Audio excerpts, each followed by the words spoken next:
내년 공천이 상당히 중요할 거라고 생각하는데 네. 우리 지도부에 들어가시면은 내년 총선 공천에 대해서 그 우리 후보님의 그 생각은 어떻습니까?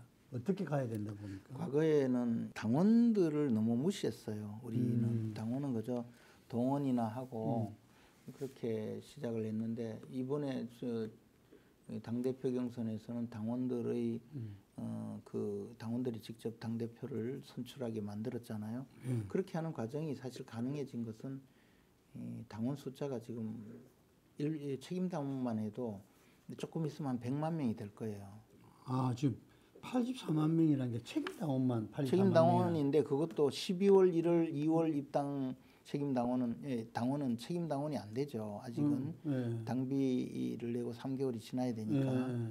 그런데 12월 1월에도 굉장히 많은 당원이 입당했다고 알고 있어요. 아 그래요? 그러면 아마 전당대회가 끝날 무렵에는 100만 명이 넘을 겁니다. 그리고 이 당원은 앞으로도 뭐 편차가 조금 있겠지만 계속 유지되리라고 봐요. 그런데 당비를 내는 당원이 100만 명이라는 것은 5,500만 국민 중에서 50분의 1이잖아요. 유권자로 따지면 그보다 훨씬 더 높을 겁니다. 이런 정도라면 굉장히 이제 국민정당이 된 거거든요. 이거는 민주당이나 국민의힘이나 마찬가지라고 봐요.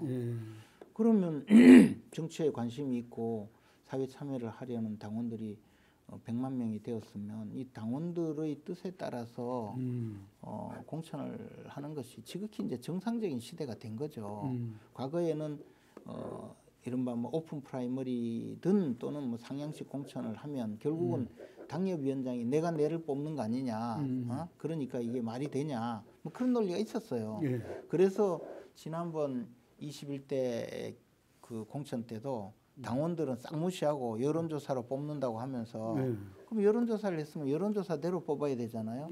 근데 김형우라는 분이 그때 뭐 김세연 이런 분은 뭐 당을 물리적으로 해체하겠다 이런 분이 이제 공천 심사위원을 맡아서 그러면 뭐 이 당원은 완전 배제하고 여론조사를 해서 뽑는다는데 또 여론조사를 해서 1, 2등은 배제하고 3, 4등을 경선시키고 아니면 끝에서 1, 2등은 경선시키고 이런 식으로 공천을 엉망진창으로 해서 결국은 뭐 괴멸적 피해를 입었죠. 그렇죠. 그래서 지금은 저는 당원의 의사를 100% 반영을 해도 가장 합리적인 결정이 된다고 보고요.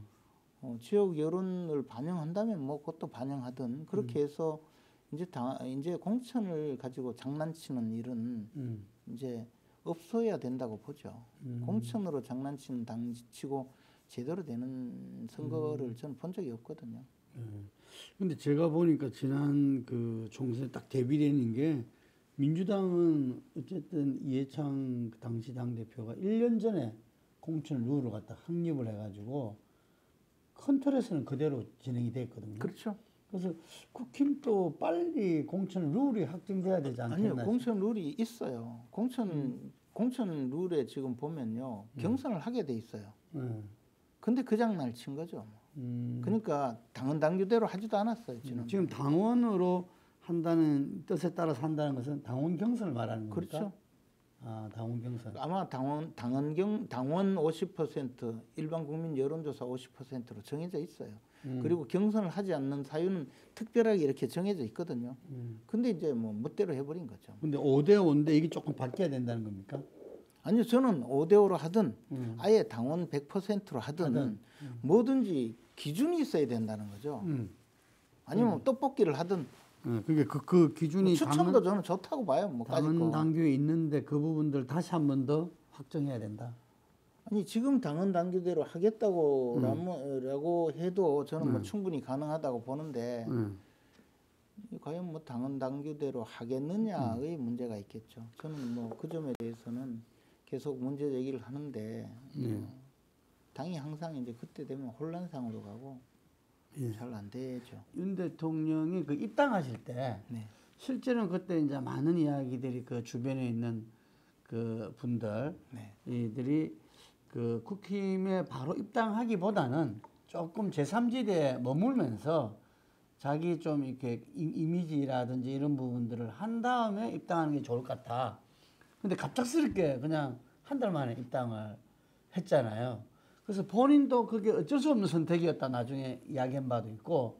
근데 어떤 논리로 그때 입당하기 며칠 전에 제가 이제 만났었거든요. 저도 네. 그때 윤석열 총장을 처음 만났죠. 그때 네. 윤석열 전 총장이죠. 네. 총장님이라고 부를 텐데 그래서 이제 설명을 했어요. 대선이라는 것이 지금 아마 참모들이 이야기하는 것은 제3지대에서 쭉 그 있으면서 이제 중립지대에 있는 많은 사람들을 그 지지자로 만들어서 그 우군으로 그렇죠. 해서 나중에 국민의힘의 대권 주자가 그 결정되면 후보 단일화를 통해서 국민의힘과 그 뭐 국민의힘의 주자가 되든 또는 제3지대에서 만들든 그러면 중도 세력과 네. 보수 세력이 전부 합치지 않느냐 이제 그런 논리예요. 그렇죠.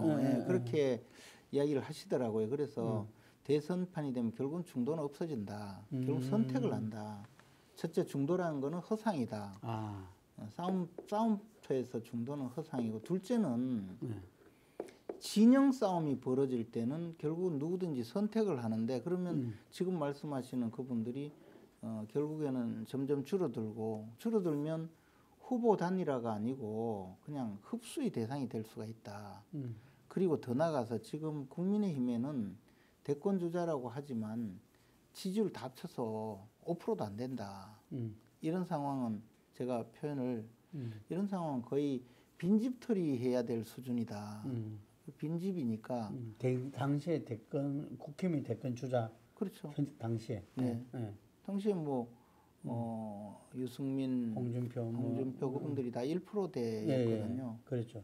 그래서 이제 제가 그리고 이 아무리 캠프를 잘 구성해도 유능한 인재들이 몰려가서 도울 수가 없고 정당이라는 우리나라의 정당이라는 제도는 외부에서 보기보다는 굉장히 뿌리가 깊고 우리나라의 보수 정치는 싫든 좋든 북한 공산 집단이 존재하는 한은 그 대항 세력으로서 그 뿌리와 넓이 깊이는 그 뿌리의 깊이는 엄청나고 국민의 마음속에 각인되어 있는 보수 정당의 그 친밀도는 엄청나다. 근데 그 보수 정당에서 오래 떨어져서 대선 운동을 하게 되면 이방인이 된다. 아하.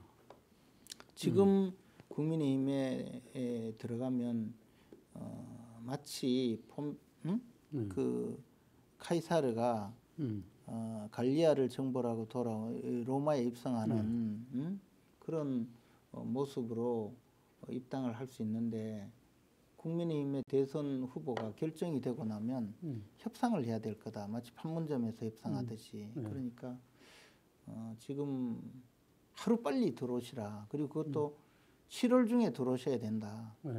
그래야 이 일정을 설명했거든요.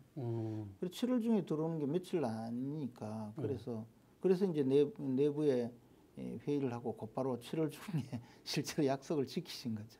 그러니까 아주 전격적인 입당이라 저도. 근데 그걸 뭐 이제 이준석 대표는 자기가 없을 때 입당했다고 뭐 그때부터 시비를 걸기 시작했는데. 그렇죠. 그때. 사실 대한민국 그 국민의힘 당원 중에 당 대표가 자리에 있을 때 입당하는 사람이 뭐 얼마 됩니까? 그리고 입당식이라는 거는 뭐 입당을 하고 난 다음에 본인이 만약에 의지가 있었다면 정말 입당 환영식을 했어야죠. 그런데 입당을 한 것을 자기가 없을 때 입당을 했다고 그것부터 시비를 걸기 시작하더니 그때부터 뭐 봉사활동 왜 안 나왔느냐 뭐 하고 그다음에 경선준비위원회를 만든다고 해가지고 경선준비위원회가 사회봉사활동을 시키고 그때부터 토론을 먼저 시키겠다고.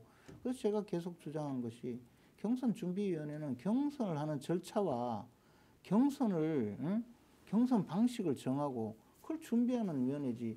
왜 경선 시작도 안 했는데 경선준비위원회가 경선 예상 후보를 상대로 줄 세우고 뭐 토론회를 하고 그날 치느냐고 해가지고 그때부터 그러니까 난타전이 시작됐죠. 입당 때부터 어쨌든 간에 그 갈등이라든지 여러 가지 문제는 시작됐었네요. 그린 선거 대책 본부장을 하셨잖아요. 대선 때.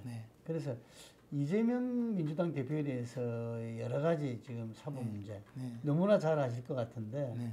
그 이후로 지금 쫙 진행되고 있잖아요. 네. 지금 어떻게 보십니까? 본인도 뭐 이 기소는 필연적이라고 이야기하고 있는데 너무 사건도 많고. 그렇죠. 네. 이재명 대표께서는 자기가 이제 그 사법적으로 피해가는 유일한 길은 대통령이 되는 길이라고 생각했을 거예요. 그래서 살기 그 당시에, 위해서 예. 살기 위해서 이제 대통령이 돼서 수사를 뭉개겠다고 생각했겠죠. 근데 이제 대통령 선거에 떨어지고 나자마자 그 다음에 한 것이 주식 투자잖아요. 예.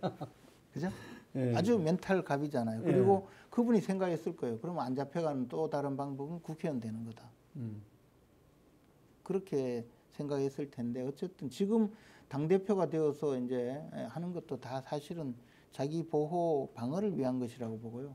지금 문제가 된 사건들은요. 전부 증거가 확실해요. 대체로의 문제가 아니고 저는 다만 그 뭐 예를 들어 백현동 사건 이런 문제는 다 이제 뭐 결국 공개가 되겠지만 성남 FC 사건은 완벽하게 입증이 된 상태에서 기소가 되었다고 보고 지금 쌍방울 사건에서 변호사비 대납 사건이 어떻게 될지는 몰라도 대북 송금 문제만 해도요. 저건 뇌물죄의 그 증거로는 이미 지금 나오는 보도만 하더라도 확실하게 입증이 된 건데 우리는 사실 그 의혹만 가지고 있었지 대선 때 대북 송금 사건에 대해서는 잘 몰랐거든요. 그런데 대장동 사건이 사실 핵심이었는데 지금 수사된 것만 하더라도 대장동 사건으로 배임죄로 처벌받는 것은 뭐 명백한 것이고 다만 이제 이 그 428억의 그 지분을 이재명 대표가 사실상의 소유자라는 의심은 전부 다 하고 있고 그게 뭐 맞겠지만 그것을 확인하려면 김용 그다음에 정진상의 진술이 있어야 되거든요. 그 부분에 대해서 과연 이제 입증이 될까 하는 데 대해서는 약간의 그 사람들이 입을 다물고 하니까 그래서 이제 보강 증거로 확보를 해야 될 텐데 어쨌든 지금 나오는 모든 사안은요.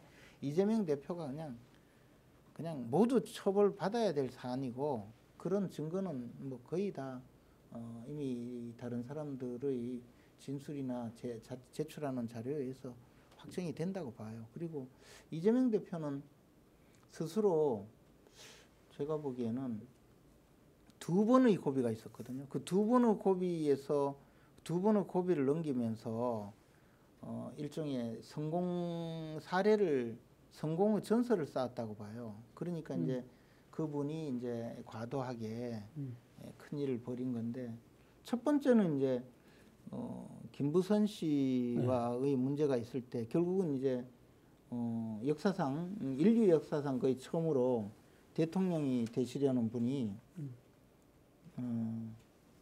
자신의 특수 부위에 점이 없다는 것을 밝혀가지고 그 문제를 이겼잖아요.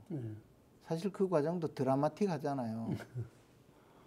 대통령 선거에 나올 분이 특정 부위에 점이 없습니다. 이거를 해가지고 또 공개를 했어요, 그죠? 그렇게 해서 그 김부선 씨와의 스캔들을 또 이겼고, 그리고 그 다음에는 선거법 위반 사건에 거짓말을 했는데도 그것이 죄가 안 된다고 해가지고 넘기고 나니까 그 후로는 이 겁이 없어진 거죠. 그래서 뭐 무지막지하게 이제 그 법을 위반하신 것 아닌가. 그리고 그것도 쉽게 이길 수 있다고 생각하셔서 지금까지 오신 것 아닌가 생각하는데 그게 뭐 지금 이런 이야기가 있어요. 그 지금 어떤 면에서는 뭐 여러 가지 사건이 많다 보니까 그럴 수도 있지만 한편으로는 이렇게 계속 길게 늘어지는 거 아니냐 이러면서 어떤 이야기가 있냐면은 그 윤 정권에서 이 총선 전에 원샷 원킬로서 이